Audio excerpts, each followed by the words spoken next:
Well, you know, like currently in the news, you can constantly read letters, articles from many central bank economists about the need to consolidate our budget, how having budget surplus is the best thing ever, and the only thing that pretty much matters.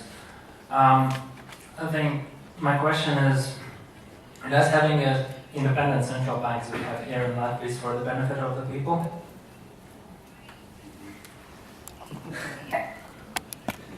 Well, you know, there are degrees of independence of central banks, and the conventional wisdom among the media and economists, a lot of economists, is that more independence for the central bank is better. I don't agree with that. I don't see a rationale for it at all, actually. You know, you have an argument for an independent Supreme Court, for example, the idea that the court must interpret the laws and must be independent from politics in order to do that. But I've never seen a real argument for the central bank independence. It's basically an elitist argument. It's saying that monetary policy is too important to be left to the people and their elected representatives. And you could say the same thing about budget policy or foreign policy or any other policy.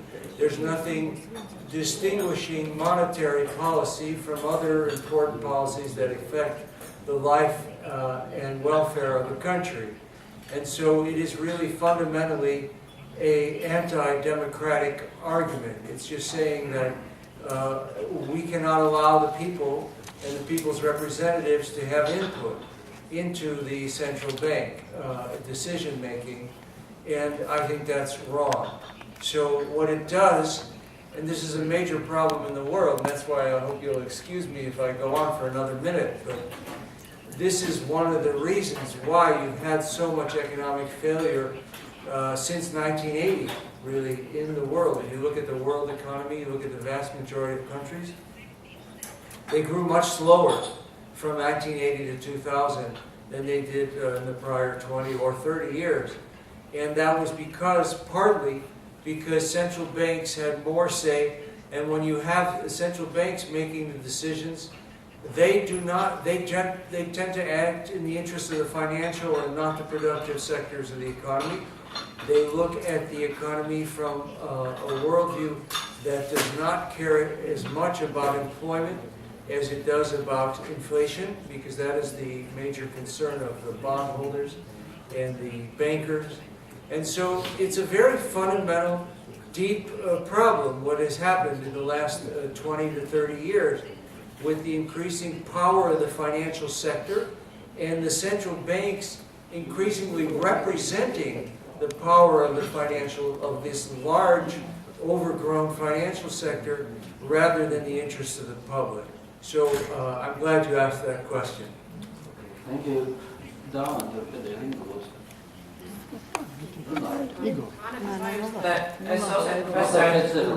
Anete Pajuste, Associate Professor at Riga Business School. My question is to Mark Weisbrot. So you mentioned that how Latvia overcame the crisis was wrong. So going back to 2008, end of 2008, what would you do exactly differently? And how can you be sure that, let's say, if there was devaluation, that the impact on economy would be different than it was, as we saw in your graphs? Okay, yes, I would have said, when the economy went into recession, instead of this massive fiscal consolidation, which took place in 2008 and 2009, that shrank the economy. This was, when I was here, the government acknowledged that that's actually what they were doing. Okay, that's how an internal devaluation works. I would have gone in the opposite direction, the way the United States did, for example, and responded with a fiscal stimulus. And if that meant letting the currency peg go, then that would have been okay too, because that would have been better than losing a quarter of your economy and 20% of your employment. And how do I know that would be better? We have experience of devaluations. Now, devaluations do have often contractionary effects, and they can be significant. But if you look at the worst devaluations of the last 15, 20 years, nothing came close to what you saw in Latvia. In Argentina, they lost 6% of GDP after the devaluation, and then they grew, they've grown over 90% since then, okay? Very fast recovery. But the devaluation itself only caused a 6% loss. And that was with a default on $95 billion worth of debt, which collapsed the entire financial system of the country. So 6% is what they lost as a result of all of that. Okay, Mexico's devaluation, also about 5 or 6%. Brazil, Russia, 1998, a few percent of GDP, nothing like what you had here. So I think it's very hard to find an example where a devaluation caused the kind of losses that this country suffered in order to do what they call an internal devaluation. Mr. Hoffman. Yes, I just want to quote shortly on your comments concerning the independence of central bank. That's one of the very few positions where we disagree totally. And I'm not convinced by your remarks on that. You focused on a space of 20, 30 years. I focus on that space, also a little bit more in the past concerning the special history of our country and currency history. I'm convinced that central bank autonomy is one of the basic points, and if you analyze the currency developments before the monetary union we had, then have a look to the devaluation of the lira, of the franc, and so on. What was about these central banks? They were governmental influenced, and it was only achieved in the Treaty of Maastricht that the central banks should become independent, and then it worked, my dear. And that must not exclude that there are examples where it did not work, but one thing is sure, the very close influence of the government to the central bank policy has mostly failed in respect to that who had suffered most from it. That was the people with their savings. That's it. Thank you, sir. Inna Delapekova, Rīgas Tradiņu universitāte. Man jautājums būs tāds ļoti īsi. Ja? Pēc manām domām mums ir izveidots diezgan neefektīvs valsts pārvaldes sektors un arī nekonkurētspējīgs ekonomikas modelis. Vai mums būtu nepieciešams, palielinot budžeta deficītu, finansēt šo neefektīvu valsts pārvaldes sektoru?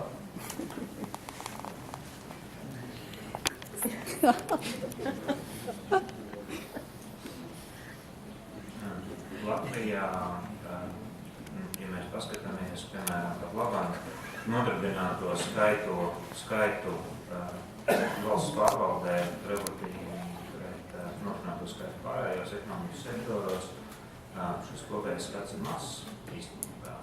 Un valsts pārvalde notiek. Es argumentētu, ka mums ir efektīva valsts pārvalde, mums ir neefektīva.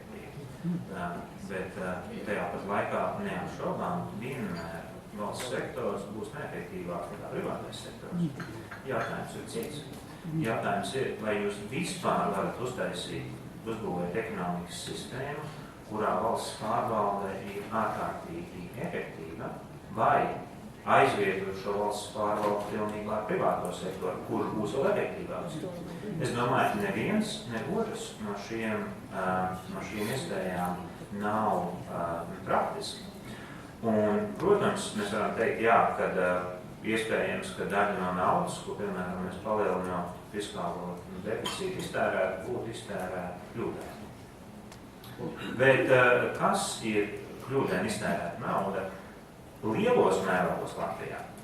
Es argumentētu, ka viena no viskļūdēnākajām lietām, ko mēs esam izdarījuši, bija nekustamā īpašuma burbulis, kurš bija privātā sektora uztaisīts. Mēs no laikā no 2007. gada ieguldījām privātajā sektorā nekustamā 4,7 miljārdus latu, un no 2009. gada līdz 2011. izņēmām viņus ārā. Lielāku neefektivitāti iedomāties ir grūti. Es nevaru iedomāties, ka būtu valstī jāizdara kaut ko tādu, kas atkārtot šādu līmeņu neefektivitāti. Tā kā argumentēt, ka valsts sektors kaut kādā veidā ir īpaši un vienmēr neefektīvāks, un ka privātais sektors vienmēr ir pareizs, ir nepareizs. Un es gribētu arī teikt, ka ir lietas, par kurām ir diezgan skaidrs, ka mēs viņus varētu darīt efektīvāk. Un tās neapšaubām ir lietas, kas vienlaikus mums arī sniegtu iespējas uzlabot produktīvo sektoru. Un es pirmkārt tā infrastruktūra. Es domāju, ka valdība nekļūdītos, ja ieguldītu Latvijas infrastruktūrā, kura es argumentētu, es biju tā stāvoklī. Es domāju, nevajag gandrīz vispār nekādas zināšanas, lai piemēram, noteiktu, kurš ceļš mums būtu jāsaņemotē. Es to varu pateikt. Tas ir viegli. Un ir tāpat skaidrs, ka ja mēs viņus uzlabotu, piemēram, mēs uzlabotu satiksmi ar attāliem lauku rajoniem, mēs noteikti uzlabotu ražošanas iespējas tur. Un tas ir ļoti viegli. Un mēs nekļūdītos to darot.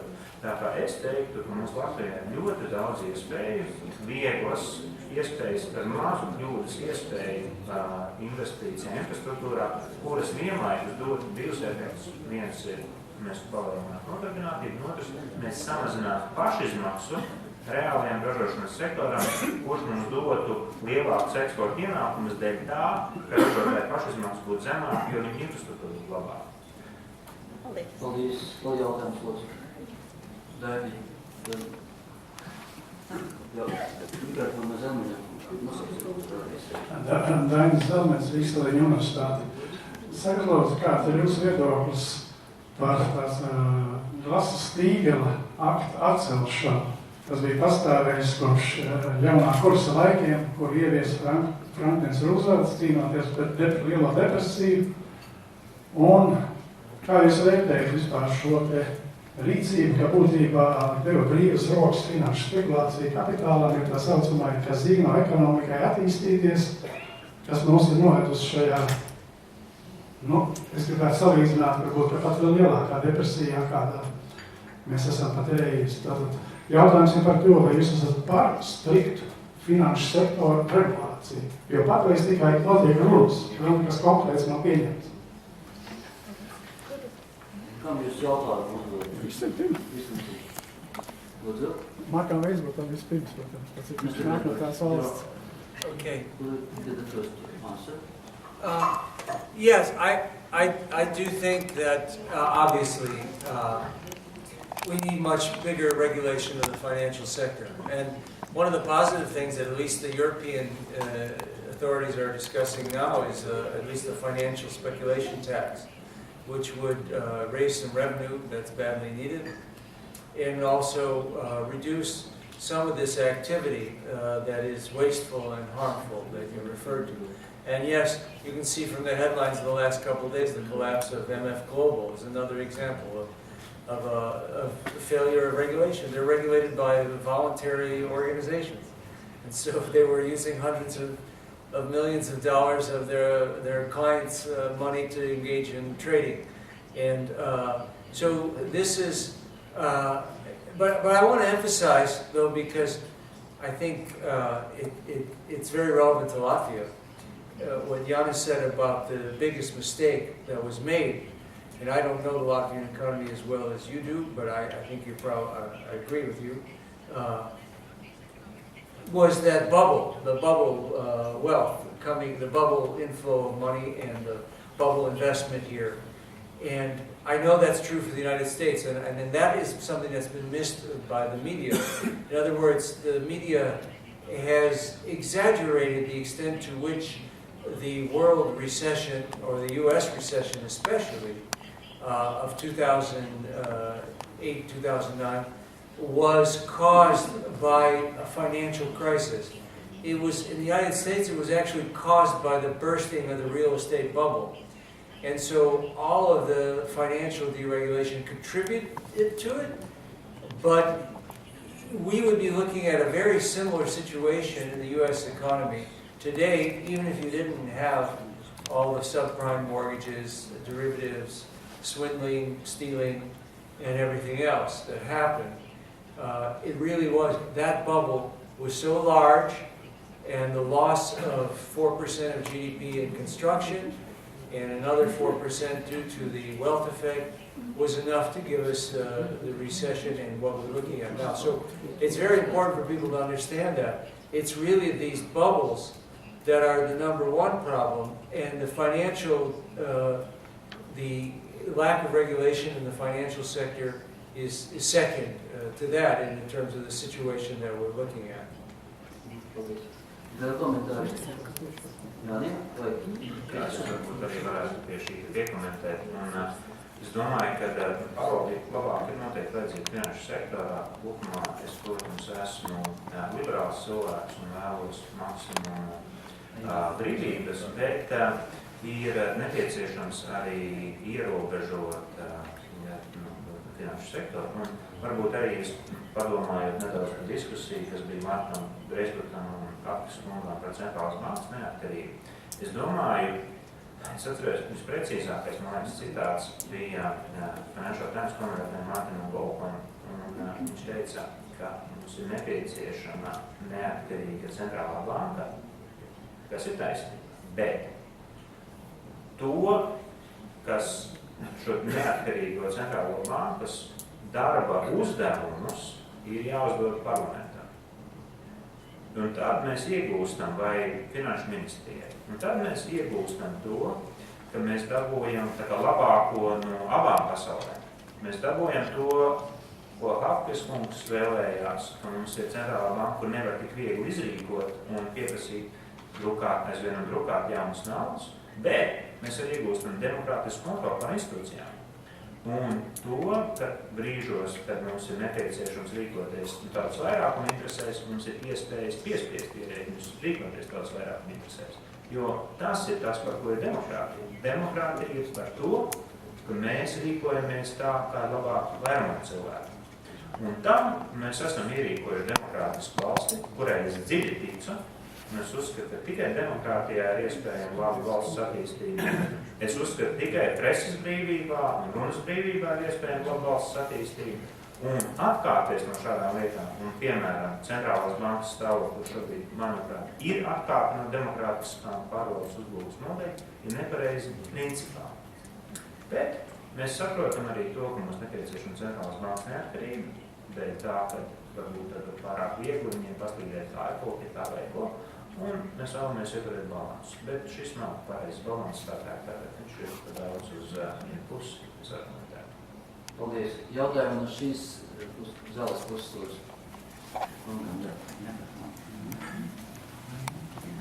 Latvijas brīdās no Latvijas valsts. Gribēju jautāt pašlaikungam pēdējo jautājumu. Jūsu diskusijā pēdējais jautājums bija Latvijas bankai jāsāk kaut kas darīt. Būtu jūs varētu pateikt, ko jūs domājat ar to kaut ko? Arī klausoties jūsu pēdējo to komentāru par nedemokrātiskām centrālām bankām, gribētu atgādināt, ka Latvijā ir speciāls likums par Latvijas banku. Tur ir precīzi ierakstīts, kas Latvijas banka ir jādara. Es nezinu, tas ir lasījis vai ne, bet katrā ziņā būtu ir liederīgi iepazīties ar to likumu. Liekas, tur viss ir rakstīts, to likumu ir pieņēmuši neviens cits kā 100 Latvijas tautas pārstāvji, demokrātiski ievēlēti. Es nesaprotu, ko jūs domājat ar to kaut ko mainīt likumu, vai ko jūs varbūt varētu mums skaidrot pateikt. And a couple of questions to Mark Weisberg as well. The main point of your presentation was that the GDP declined by 25% signals policy failure, right? But it's interesting that you show only your graph starting from 2006. Because if you show the GDP growth starting from 2000, say, that would be obvious that 2007 was not normal year. It was clearly about all the trends you can get. So I don't think it's right to compare anything with 2007 because it was clearly bubble at its peak. So fall from 2007 does not signal anything because previously we had big boom. Now, of course, it was followed by big bust. So my question is, when you talk about policy failure, what was your estimates of output gap in 2007 as compared to now in Latvia? Because if you don't show these output gaps, then I don't believe in any one of your conclusions. And the follow-up question is, if you think that GDP dropped by 22% signified policy failure, then what would you suggest as an alternative? Do you then suggest that the current Fed policy is something optimal when they do not allow busts and basically recessions to happen? And some argue that it has led to more bubbles than it actually should be. Do you think that the Greenspan food policy, or whatever it's called, this is something that everybody should follow, and this is optimal policy? Nosaucies savu vadu. Mārtiņš Vitāns, lūdzu, sākumā.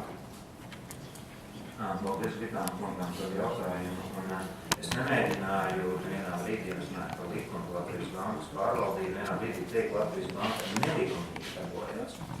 Protams, Latvijas banka darbojas likumīgi.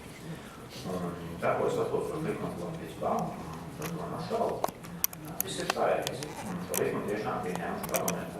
Bet mums saskaņā ar šo likumu nav efektīvs kontrols par Latvijas banku. Mums ir likums, kurš atļauj Latvijas bankai darboties, kā viņai patīk. Un es domāju, ka mums ir demokrātiski atņem likums, kurš noteiktu, pieregulētu šīs attiecības starp Latvijas banku un parlamentu. Tas būtu tas, uz ko es aicinu. Nemēģinot teikt, ka Latvijas banka pārkāp likumu šobrīd, nekad. Es domāju, ka viss ir perfekti šajā ziņā. Un jautājumā par to, ko darīt. Nu jā, jo, kāpēc es tā teicu? Man sajūta, bet mums varbūt mums liekas, man sajūta, tā no malas, lasot Latvijas bankas komentārus, ir, ka jā, mēs jau teicām, ka būs krīze, un mēs neko nedarīja. Jā, mēs jau sākām, kāpēc jūs nedarat neko. Un tā it kā būtu tāda perfekta Latvijas banka un ļoti slikta valdība un uzņēmēji. Es tā nejūtos. Un es domāju, ka tā ir tāda nepareiza nostāja. Un tas ir tas, pret ko es vēršos. Un es domāju, ka šī kopēja nostāja par to, ka Latvijā mums ir ieviesta perfekta naudas sistēma, kura dodas vēl perfektākā virzienā un drīz būs visam perfektāk, tad mēs būsim ieviesuši eiro, nav precīzi. Un viņi nav precīzi, mēs paskatāmies iepriekšējā periodā attiecībās kredītlumu, un mums nav risinājumu nākotnē, tad, kad mēs būsim, piemēram, pievienojušies eirozonai, mums nav risinājumu, piemēram, kā mēs ierobežosim kapitāla ieplūdu. Kādas būs tās metodas? Ko mēs darīsim? Vācija, Spānija gan mēģināja daudz darīt, ar tiem savām kāras un dažādā veidā mēģinot viņus ierobežot neveiksmīgi. Ko mēs darīsim? Kāda Latvijas bankas plāns šī sakarā? Un tas ir kaut kas, par ko mums jāsāk diskutēt, jāsāk diskutēt jau tagad. Paldies. Vēl tāda komentārs, lūdzu. Well, yeah, I want to respond to the question that was specifically addressed to me on that, on what that graph should have looked like of GDP and what the government should have done. First of all, I mean, it's a valid point if you want to argue that 2007 was above potential GDP, but it really doesn't change the story very much at all, because you can look at employment if you want, and unemployment goes to 22%, then comes down to 16%. So, it's the same thing. The government should be trying to maintain full employment. And okay, it's true that the bubble growth that preceded the recession was a bubble, and that was what Giannis has been emphasizing, and I agree. And so some adjustment was necessary, but not the size and the scope and the length and the duration of the recovery, and especially taking, still being 20% below the employment levels and having 16% unemployment today. That's just wrong. And what could the government have done? I answered that before, but just to briefly reiterate, the government could have pursued expansionary instead of contractionary policies when the recession hit. And again, if that meant abandoning the fixed exchange rate, that also would have been much better than taking a 25% loss of national income and allowing unemployment to rise as it did. Paldies, lūdzu. Vēl jautājums. Mikrofonu dodiet, vienmēr. Mārs Būts, Latvijas pašvaldības savienība, Latvijas universitāte. Es gribētu uzdot jautājumu, ko skāra pieminot kungs pašā sākumā par fiskālo disciplīnu, bet varbūt ievadam. Ievadam es gribētu teikt, ka Latvijas pašvaldības savienība bija viena no vismaz nedaudzām organizācijām, kur no paša sākuma, sākot ar Godmaņu valdību un arī turpinot ar visām to Brausku valdībām, stingri iestājās par to, ka nevajag ļoti aizrauties ar konsolidāciju, bet vajag saprātīgi tērēt. Un mums ir kongresa rezolūcijas par to, ka fiskālā disciplīna, tāda, kāda viņa iedomājas valdība, ir nevis labums priekš Latvijas, nevis disciplīna vispār, bet tāda, kāda viņa ir sagatavota, pateicoties, cik mums zināms Latvijas bankas ietekmē, galvenokārt. Tā, kāda viņa sagatavot, ir ļaunums priekš Latvijas.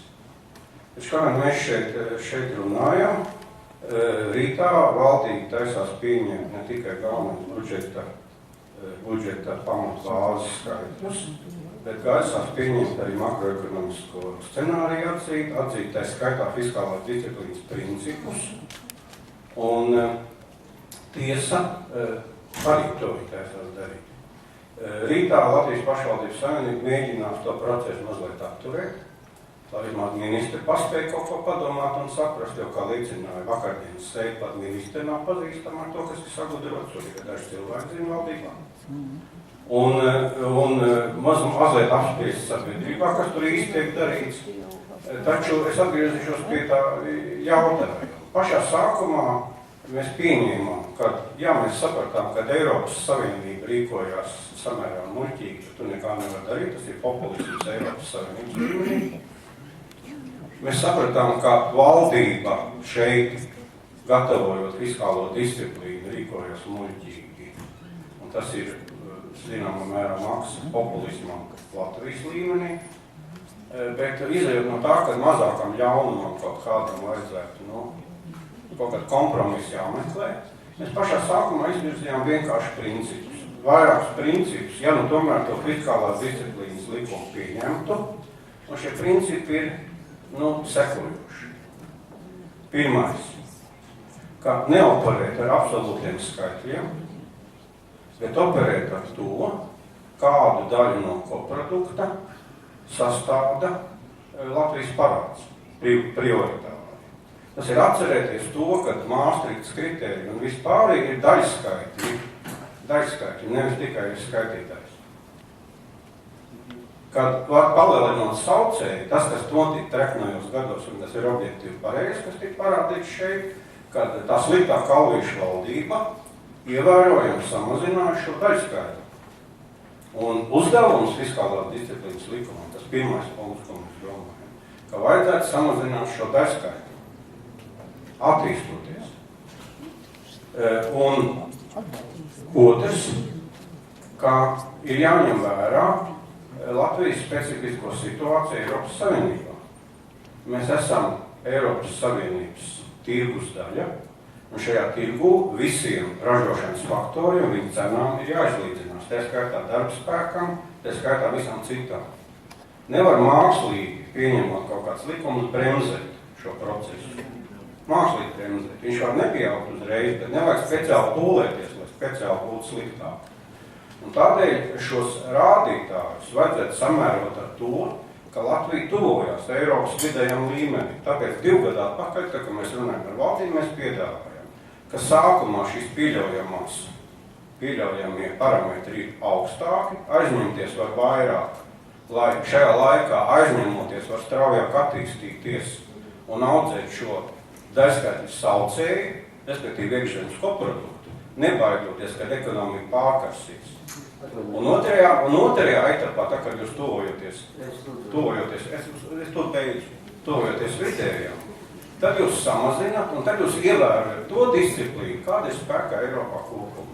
Tad šie 2 principi, vai viņi būtu pieņemami, un vai tādā veidā tā fiskālā disciplīnas likuma var pieņemt, vai varbūt viņi vispār var novērst. Es saprotu jūsu pieeju, jūsu pozīciju, paziņojumu. Es saprotu, ka jūs gaidāt komentāru no ziņotājiem, ja? Tad mēs sagaidīsim tulkojumam beigas, droši vien. Okay. Tad kas atbildēs uz šo gāru jautājumu? Es domāju, ka mums noteikti šī diskusija par to, ka nepieciešama fiskālā disciplīna ilgtermiņā ir ļoti pareizi. Es domāju, ka ik viens, kas vēro, piemēram, tragēdiju Grieķijā, visiem skaidrs, ka mums nākotnē būs jāuzmanās valsts deficītu. Bet vienlaikus, es domāju, ka ir pārāk sarežģīta šī situācija būtu ietverama vienā likumā. Es domāju, ka mums pagaidām ir jānorāda, mums ir labāk jāskatās daudz publiskas debatas par to, ko mēs precīzi darām, bet atstāt vienu konkrētu likumu ietveros ir, manuprāt, pārāk sarežģīta šobrīd. Vēl komentārs būs zinātājiem vai Maršam, Kristianam, jo bija tāds, un tas pēc vienbāzēs, kas patiešām bija interesanti, un varbūt arī vajadzēja jūs nākamā reize veicināt pie panelis, lai jūs šo pozīciju plašāk izklāstītu. Tas ir tiešām ir gan ļoti respektējami, gan arī interesanti pēc būtības. Bet komentāri vairs nebūs. Jautājumi. Lūdzu. Sergejs, kā jums liek? Sergejs Ilkevičs, Ventspils augstskola.